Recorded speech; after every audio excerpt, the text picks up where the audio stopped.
carpet, net with that spider. Or Siegfried and Roy hung out with that tiger.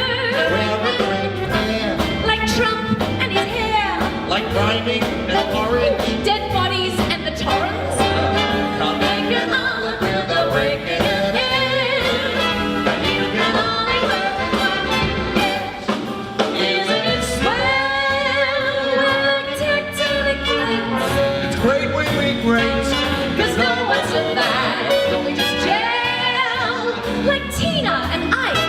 Lance Armstrong and a bike. Like polygamous. Look, we've got 16 days of madness. There is everything from burlesque to large orchestral works. There's stuff for families with children.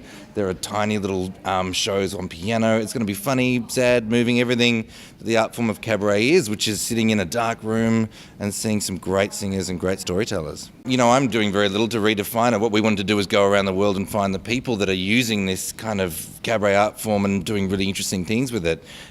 Cabaret is often tagged with being a retro art form, some kind of throwback to flapper girls in hats and Prohibition-era speakeasies and, you know, Weimar, Berlin basements. But we wanted to be able to acknowledge the past and also do a whole bunch of really modern new takes on what cabaret can be. And you'll find that it uses a lot of different art forms.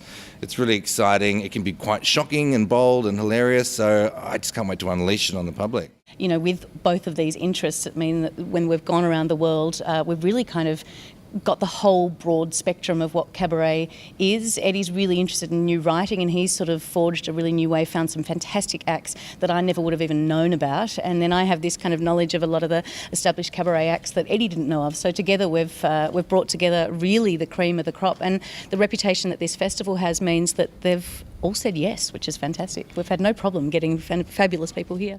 Look, I'm really excited to have all the kind of vaudeville and that old school kind of vaudeville. So we've got Amy G from Brooklyn who's over here, who's an incredible act, and we have this late night anarchic show called Misbehaves Game Show that is.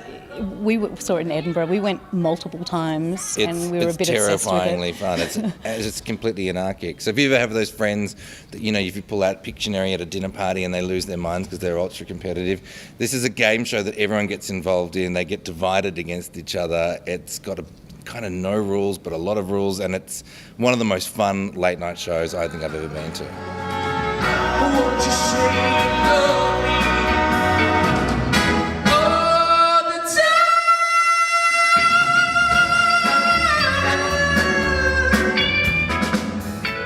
In your face, Barry. Yeah, Humphries. yeah. That's how we feel about that. No. It's tiny shoes. He's got baby feet. It's really easy to fill.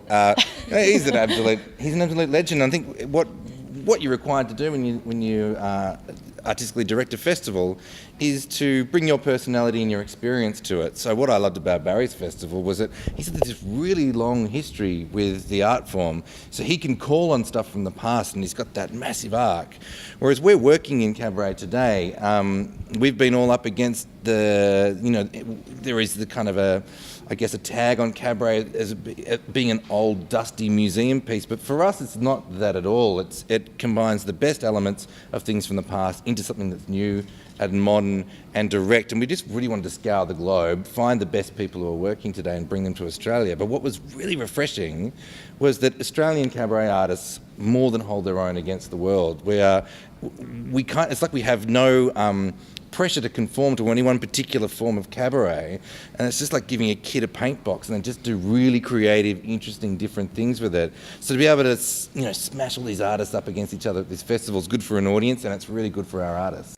I think it's absolutely worth leaving your house in winter. It's warm here, there's wine, there's cheese, you never quite know what to expect. It's surprising and it's fun, entertaining, and you'll definitely see something you've never seen before. And I think the beauty of this festival, it is pretty much all under one roof, and we've really made a big effort to make this venue feel so welcoming, so you can come in here and it's a little bit like going through that Stargate and you're in another world. We've got the Winter Garden, we've got some really fantastic food. There's the best paella, I'm a little obsessed with the paella out there. It's fantastic food. We've got a fire pit. There's free things as well. There's always music playing out in the Winter Garden. There's the piano bar, which is free. Come along and have a drink. We have the Paul Roger bar.